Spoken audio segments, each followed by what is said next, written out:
Instead of thinking that there's a heroin. Really get out of the way. स्वागत है आपका domain movie में। इस मूवी की शुरुआत में दिखाते हैं कि एक जानलेवा वायरस जिसका नाम सहरन फ्लू है पूरी दुनिया में फैल चुका है और इसकी खबर हर न्यूज चैनल पर चल रही होती है। वायरस पूरी पृथ्वी पर फैल चुका है और माना जाता है कि अभी तक लगभग 3 अरब लोग वायरस की वजह से मारे जा चुके हैं। अब इंसानों की आबादी बहुत तेजी से नीचे गिरती जा रही है और अमेरिका की सरकार ने लोगों को बचाने के लिए एक खतरनाक प्लान बनाया है। उन्होंने 5 लाख बंकर्स बनाने का फैसला किया है और लॉटरी की मदद से उन लोगों को चुना जाएगा जो उसमें रहेंगे और कंडीशन ये है कि एक बंकर में सिर्फ एक ही व्यक्ति रह सकता है और उन्हें वहाँ तब तक रहना पड़ेगा जब तक इस वायरस का कोई इलाज न मिल जाए और फिर एक बार जब सब कुछ ठीक हो जाएगा तो लोग आबादी बढ़ाने के लिए वापस से इकट्ठा हो सकते हैं। फिर हमें बंकर दिखाया जाता है जिसमें लगभग 70 साल तक का खाना पीना सब कुछ मौजूद है। बाथरूम में 24 घंटे पानी आता है जो रिसाइकिल होकर फिर से इस्तेमाल किया जा सकता है और बिजली के लिए बंकर में रहने वाले व्यक्ति को एक्सरसाइज करके बिजली बनानी होती है और खाने के लिए उनको एक प्रोटीन शेक दिया जाता है जिसका नाम सप्लीवर होता है जो एक टूटी से निकलता है। अब बाहर के मौसम के हिसाब से बंकर के अंदर बदलाव होते रहते हैं। जैसे जब सुबह होती है तो अंदर धूप वाला मौसम दिखता है और जब बाहर रात होती है तो अंदर चांदनी रात का मौसम दिखता है। इसकी मदद से लोग अंदाजा लगा लेते हैं कि सुबह है कि रात है कि दिन है कि क्या है। दोस्तों सोचिए अगर लॉकडाउन के वक्त आपको ऐसे किसी बंकर में रहने का मौका मिलता तो आप क्या करते? कमेंट्स में जरूर बताइए। अब कुछ साल बाद हमें 7 लोगों का एक ग्रुप दिखाया जाता है जो एक वीडियो कॉल पर एक दूसरे से बात कर रहे होते हैं। हालांकि वो सभी अपने अलग अलग बंकर में रह रहे हैं लेकिन फिर भी वो हर एक काम को एक दूसरे की सलाह लेकर करते हैं और इन 7 लोगों का नाम उनके शहर के नाम पर होता है और बॉस्टन एक सख्त लेकिन नरम दिल वाला आदमी उन लोगों का नेता होता है। उन सभी में से एक ऑरलैंडो नाम का व्यक्ति है जो बहुत ही गुस्से में होता है और वो अपने सभी दोस्तों को डांटता है। वो ये भी कहता है कि बाहर की दुनिया वापस कभी ठीक नहीं होगी और वो इसीलिए अपनी पूरी जिंदगी वहीं फंसे रह जाएंगे। बॉस्टन और बाकी सभी लोग उसको शांत करने की कोशिश करते हैं लेकिन ऑरलैंडो उनकी बात ही नहीं सुनता और वो उनको अपने भयानक अतीत के बारे में बताता रहता है जिसमें उसने 15 लोगों की जान ली थी जिसकी वजह से उसको उम्र कैद की सजा सुनाई गई थी। फिर उनके ग्रुप के एक सदस्य जिसका नाम अटलांटा होता है वो एक धार्मिक औरत होती है और ऑरलैंडो की ये बात सुनकर ग्रुप के सभी लोग उससे नफरत करने लगते हैं और वो ऑरलैंडो से हमेशा के लिए छुटकारा पाना चाहते हैं। अब किस्मत से उनके ग्रुप में एक डेनवर नाम का एक लड़का होता है जो कंप्यूटर चलाने में बिल्कुल माहिर है यानी कि हैकिंग वगैरह सब कुछ जानता है। वो सबको बताता है कि उसने कुछ ऐसी चीजें सीखी है जिससे वो ऑरलैंडो की वीडियो कॉल बंद कर सकता है। हालांकि इस काम में एक परेशानी भी हो सकती है। अगर उसने उसकी वीडियो कॉल को एक बार बंद कर दिया तो वो उससे वापस कभी भी कॉल नहीं कर पाएंगे। इसका मतलब अगर एक बार ऑरलैंडो की वीडियो कॉल बंद हो गई तो उसे अपनी पूरी जिंदगी अकेले बितानी होगी और उसके पास बात करने के लिए भी कोई नहीं होगा।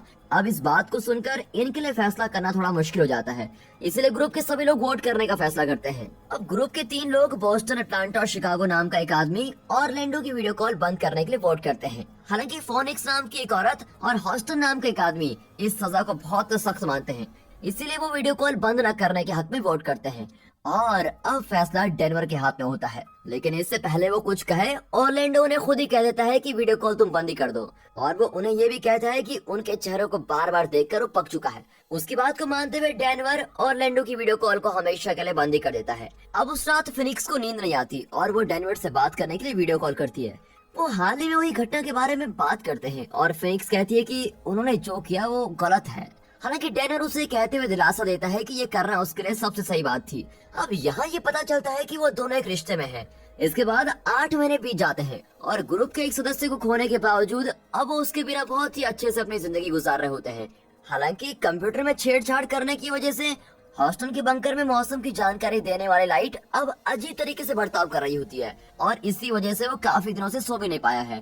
फिर कुछ समय बाद ग्रुप के सभी लोग रोज की तरह वीडियो कॉल पर बात करते हैं और सभी अपने काम के बारे में बताते रहते हैं। ग्रुप के सभी लोगों को अलग अलग काम सौंपे गए होते हैं। जैसे अटलांटा को ग्रुप के सभी लोगों की सेहत की जानकारी रखनी होती है जबकि डेनवर को उन सभी को बाहर की दुनिया के बारे में जानकारी देनी होती है। वो ये सब कुछ एक कंप्यूटर की मदद से करते हैं जो अलग अलग चीजें दिखाता है जैसे अभी तक दुनिया में कितने लोग जिंदा हैं, ग्रुप के सभी लोगों की दिल की धड़कनें कैसे चल रही हैं। और जब सभी अपने अपना काम कर रहे होते हैं ग्रुप में सबसे कम काम करने वाला शिकागो बहुत ही बोर हो रहा होता है। वो सभी को कहता है कि वो सब जो भी कर रहे हैं वो बेकार हो रहा है और उसका मानना है कि वो सभी अब बाहर की दुनिया को फिर कभी नहीं देख पाएंगे।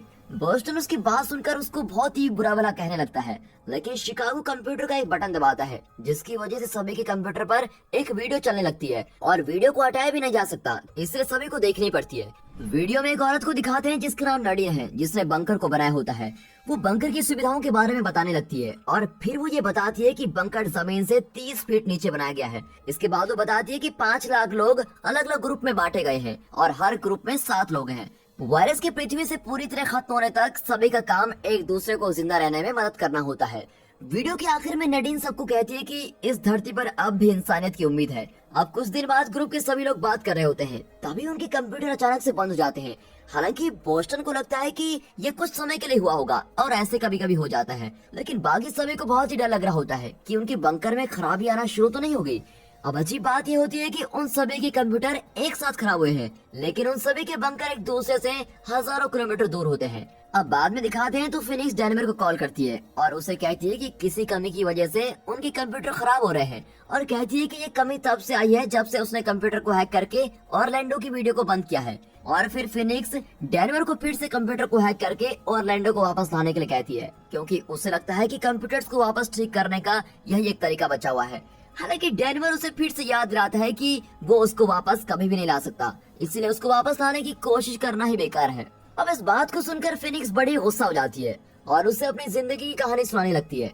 वो उसको बताती है कि जब वो छोटी थी तो उसके पिता मर गए थे और उसे उसकी माँ ने पाला था, लेकिन जैसे जैसे वो बड़ी होती गई वो नशे करने लगी और बहुत बार घर से भी भाग गई थी। और एक दिन जब उसे अपने नशे का सामान अपने कमरे में नहीं मिलता तो उसे लगता है कि उसकी माँ ने उसकी चीजें ले ली है, इसीलिए बदला लेने के लिए वो एक कैंची लेती है और अपनी माँ को ही मार डालती है। अब इस सब के बाद उसको जेल हो गई थी और उसको एक बहुत ही ज्यादा सुरक्षा वाले जेल में रखा गया था, लेकिन जब वायरस आया तो उसकी बंकर की लॉटरी निकली और तब उसको बंकर में शिफ्ट कर दिया गया था। यही उसकी कहानी है।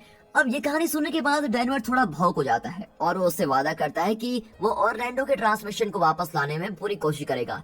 अब एक रात वो आखिरकार कामयाब हो जाता है और वो फिनिक्स को ये खबर सुनाने के लिए कॉल मिलाता है। वो ऑरलैंडो की वीडियो को देखकर बड़े ही हैरान हो जाते हैं, क्योंकि वो अपने बंकर में होता नहीं। इसके बाद वो दोनों ग्रुप के बाकी लोगों को भी ये ऑरलैंडो की बंकर की वीडियो दिखाते हैं। अब ये सब देखकर बोस्टन खुश नहीं होता और चिढ़ जाता है कि तुमने बिना किसी की परमिशन के ऑरलैंडो को वापस लाने की कोशिश कैसे की। वो खासकर डेनवर से गुस्सा होता है कि उसने कंप्यूटर को एक बार फिर से हैक क्यों किया। और अब रात को दिखाते हैं तो फिनिक्स एक बार फिर से डेनवर को कॉल करती है और उससे पूछती है कि क्या वो ऑरलैंडो की बनाई हुई वीडियो को किसी तरह देख सकते हैं, और कहती है कि शायद वीडियो को देखकर पता चल जाए कि वो कहाँ पर गया है। अब डेनवर उसकी बात को मान लेता है और जल्दी से काम पर लग जाता है। वो एक बार फिर से ऑरलैंडो के कंप्यूटर को हैक करता है और उसकी कुछ वीडियो को डाउनलोड कर लेता है और फिर वो दोनों एक के बाद एक वीडियो को देखते रहते हैं। उनमें से ज्यादातर वीडियो में ऑरलैंडो बिना शर्ट की एक्सरसाइज कर रहा होता है, लेकिन जब वो लास्ट वीडियो देख रहे होते हैं तो अचानक से वीडियो कट हो जाती है और सिर्फ ऑरलैंडो की एक चीख सुनाई देती है। और जब वीडियो वापस चलती है तब ऑरलैंडो वहाँ से गायब हो चुका होता है। इससे ये साफ पता हो जाता है कि कोई न कोई चीज वहाँ पर आई थी और उसको लेकर गई थी। अब अगली सुबह वो ग्रुप के सभी लोगों को वीडियो के बारे में बताते हैं और सभी उनकी बात सुनकर अलग अलग बातें बोलते रहते हैं कि शायद ऐसा हुआ हो, शायद ऐसा हुआ हो।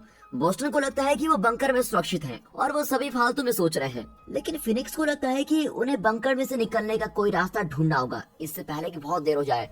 अब दूसरी ओर हॉस्टन पागल होना शुरू हो जाता है, क्योंकि उसके मौसम की जानकारी देने वाली लाइट्स बहुत ही खराब हो चुकी है। वो लगभग एक हफ्ते से सोया भी नहीं है और इस वजह से वो फिनिक्स के बंकर से निकलने की योजना में साथ देता है कि हाँ, हम यहाँ से बाहर निकलने की पूरी कोशिश करेंगे। हालांकि बोस्टन उन्हें कहता है कि अभी के लिए शांत हो जाए, जब हमें यहाँ से निकलने का कोई सुराग मिले तब हम इसके बाद सोचेंगे। लेकिन दुर्भाग्य से उसी रात को चीजें और भी ज्यादा खराब होने लगती है, क्योंकि हॉस्टन पागलों की तरह अपना सर दीवार पर मार रहा होता है और सभी उसको रुकने के लिए कहते हैं, लेकिन इस समय वो अपने दिमागी संतुलन को खो चुका है। तभी हॉस्टन की वीडियो कॉल बीच में बंद हो जाती है और उन्हें सिर्फ उसके बंकर में से किसी की आने की आवाज सुनाई देती है। और जब वीडियो वापस शुरू होती है तो ऑरलैंडो की तरह हॉस्टन भी वहाँ से गायब हो चुका है। अब ये सब देखकर ग्रुप के सभी लोगों को एक तगड़ा झटका लगता है और सभी को इस बात पर यकीन हो जाता है कि ऊपर कुछ तो गड़बड़ है, कुछ तो खतरनाक चल रहा है। फिर अगली सुबह फिनिक्स ग्रुप को संभालती है और वो सभी को बंकर में कुछ ऐसा ढूंढने के लिए कहती है जिससे वो बंकर से बाहर निकल सके। शिकागो को छोड़कर बाकी सभी इसकी बात को मान लेते हैं और वो अपने अपने बंकर की तलाशी लेना शुरू कर देते हैं। और एटलांटा को सबसे पहले एक सुराग मिलता है। वो एक पाइप तोड़ती है जिसके अंदर से प्रोटीन बंकर के अंदर आता है। जैसा ही पूरा ग्रुप उसकी वीडियो कॉल में देखता है और एटलांटा पाइप के अंदर झांकती है और देखती है कि पाइप की दूसरी तरफ खाली जगह है। और फिर एटलांटा की बात सुनकर सभी सोच में पड़ जाते हैं, क्योंकि बंकर तो जमीन से 30 फीट नीचे था, वहाँ पर जगह खाली कैसे हो सकती है। लेकिन इससे पहले कि वो उससे और कुछ पूछ पाते, एटलांटा की वीडियो कॉल भी बंद हो जाती है और उसको कोई वहाँ से जबरदस्ती लेके जाता है। और ये सब देखकर ग्रुप के बाकी लोग बहुत ही डर जाते हैं और वो समझ ही नहीं पाते कि यहाँ हो क्या रहा है, और सभी सोचते हैं कि अब किसी भी वक्त किसी को भी गिरफ्तार किया जा सकता है। इसी बीच शिकागो जिंदगी से उम्मीद हार चुका है और वो धीरे धीरे दरवाजे की तरफ जाता है और आत्महत्या कर लेता है, जिसको देखकर बाकी के सभी लोग सदमे में आ जाते हैं। अब ग्रुप में सिर्फ 3 लोग बचे होते हैं। बॉस्टन और फिनिक्स अपने भाग्य को स्वीकार कर लेते हैं, लेकिन डेनवर इतनी जल्दी हार नहीं मानता। वो एक बार फिर से कंप्यूटर में हैकिंग करना शुरू करता है और उसे आखिरकार कुछ मिल जाता है। वो अपने बाकी दोस्तों को वीडियो कॉल मिलाता है और उन्हें बताता है कि बाकी बचे हुए बंकर्स को हैक करने में वो कामयाब हो गया है। लेकिन बॉस्टन और फिनिक्स उसकी बात पर यकीन नहीं करते। लेकिन जब डेनवर उन्हें बाकी बचे हुए लोगों के ट्रांसमिशन को दिखाता है तो वो बिल्कुल हैरान हो जाते हैं। फिर डेनवर उन्हें एक अजीब बात बताता है कि उसने हर बंकर के कंप्यूटर को हैक किया है, लेकिन उसे 5 लाख बंकर की जगह सिर्फ 1000 बंकर ही मिले हैं। अब ये बात सुनकर फिनिक्स समझ जाती है कि कुछ तो पक्का गड़बड़ है, इसलिए वो डेनवर और बॉस्टन को वहाँ से बाहर निकलने की एक आखिरी कोशिश करने को कहती है। बॉस्टन उसे कहता है कि बंकर से बाहर निकलने का कोई भी रास्ता नहीं है, लेकिन फिनिक्स कहती है कि एक रास्ता जरूर है। वो कहती है कि शायद अगर वो बंकर के अंदर की तारों को काट दे तो क्या पता बंकर का दरवाजा खुल जाए। दोनों लड़के इस प्लान को थोड़ा जोखिम भरा समझते हैं, लेकिन फिनिक्स अपनी जान की बाजी लगाने के लिए बिल्कुल तैयार होती है। अब उसकी बातें सुनकर लड़के उसकी योजना को मान जाते हैं, लेकिन तारों को काटने से पहले डेनवर फिनिक्स से वादा करता है कि अगर उसे पूरे देश में पैदल चलकर भी उस तक पहुंचना पड़े ना, तो वो भी करेगा। इसके बाद वो तीनों तारों को काटना शुरू करते हैं और जैसे ही वो अपने काम में सफल होते हैं, एक अलार्म बजता है और आखिरकार दरवाजा खुल जाता है। सबसे पहले फिनिक्स वहाँ से बाहर निकलती है और दरवाजे से बाहर निकलकर बिल्कुल ही हैरान हो जाती है, क्योंकि वो एक आम दिखने वाली बिल्डिंग में होती है जिसमें एक बहुत ही बड़ा रास्ता होता है। फिनिक्स को हमेशा से लगता था कि वो किसी बंकर के अंदर है, लेकिन सच्चाई तो कुछ और ही होती है। और जब तक वो कुछ समझ पाती, डेनवर पास के दरवाजे से बाहर निकलता है, जिसका मतलब ये होता है कि 6 साल से वो लोग एक ही बिल्डिंग में रह रहे थे। दोनों एक दूसरे को खुशी और हैरानी से मिलते हैं। तभी बॉस्टन भी एक दरवाजे से बाहर निकलता है। फिर वो तीनों उस अजीब सी बिल्डिंग में छानबीन करने लग जाते हैं जब तक कि वो छत पर नहीं पहुंच जाते। अब वो 6 साल के बाद सूरज की रोशनी को देखने लगते हैं। इसी दौरान फिनिक्स सीढ़ियों से ऊपर जाती है ताकि वो शहर को बड़े अच्छे से देख सके। वो तो ये देखकर हैरान हो जाते हैं कि सब कुछ तो पहले जैसा ही है, यहाँ पर तो कुछ भी नहीं बदला और ना ही कहीं वायरस के लक्षण दिखाई दे रहे हैं। लोग सड़क पर चल रहे हैं और सड़क पर कार वगैरह सब कुछ चल रही है। अब ये सब देखकर फिनिक्स अपने दोस्तों को ये खबर देने के लिए बुलाती है, लेकिन वो दोनों किसी से छुप रहे होते हैं। तभी दिखाते हैं कि 2 लोग जो पुलिस वालों की तरह दिख रहे हैं उन तीनों को ढूंढ रहे होते हैं। अब छत से भागने का कोई तरीका नहीं होता, इसलिए बॉस्टन पुलिस वालों का ध्यान भटकाने का फैसला करता है ताकि उसके दोस्त वहाँ से भाग सके। उसका ये प्लान काम कर जाता है और वो फिनिक्स और डेनवर नीचे आ जाते हैं और एक कमरे में पहुँच जाते हैं। लेकिन तभी वहाँ पर बंकर को बनाने वाली नैडीन वहाँ बंदूक लेकर आती है और वो डेनवर को पीछे हटने के लिए कहती है। वो फिनिक्स को बताती है कि डेनवर एक खतरनाक आदमी है और वो उसे भी उससे दूर रहने के लिए कहती है। फिनिक्स को कुछ भी समझ नहीं आता और वो पूछती है कि ये क्या हो रहा है। तब आखिरकार नैडीन उसको सब कुछ बताती है। वो उसे बताती है कि बंकर एक खास तरह की जेल है और उसके अंदर रहने वाला हर एक व्यक्ति कैदी है। फिनिक्स जैसे आरोपी कभी भी जेल से बाहर नहीं आते, उन्हें बस बंकर में भेज दिया जाता है। नैडीन उन्हें बस एक नया जीवन देना चाहती है। इसके अलावा जिस वायरस की बात हुई थी वो तो कभी था ही नहीं, वो टीवी पर एक फेक न्यूज थी सिर्फ कैदियों के लिए। डेनवर की बात भी सच हो जाती है जब नैडीन उन्हें बताती है कि सिर्फ 1000 कैदियों के लिए बंकर बनाया गया है और उनको बंकर में डाला हुआ है। फिर फिनिक्स उससे पूछती है कि कैदियों को उस बंकर से बाहर क्यों निकाला जा रहा है, और तब नैडीन उन्हें बताती है कि जब उन्होंने ऑरलैंडो को अपने ग्रुप से बाहर निकाला तो किसी तरह उनकी एक वीडियो दुनिया में फैल गई और इसकी वजह से जनता बहुत ही गुस्से में है। जनता मानती है कि वो बंकर में कैदियों को बहुत ही ज्यादा आजादी और सुविधाएं दे रहे हैं और इस वजह से सरकार ने इस योजना को बंद करने के आदेश दिए हैं। इसीलिए वो सभी को बंकर से बाहर निकाल रहे होते हैं ताकि बंकर में कुछ बदलाव कर सके और वो ये बदलाव करने के बाद सभी को वापस बंकर में डाल दें। फिलहाल वो उनके बंकर में इस तरह से बदलाव करेगी कि कैदियों को उसके अंदर कम आजादी मिले और उनकी जिंदगी में और परेशानी बढ़ जाए।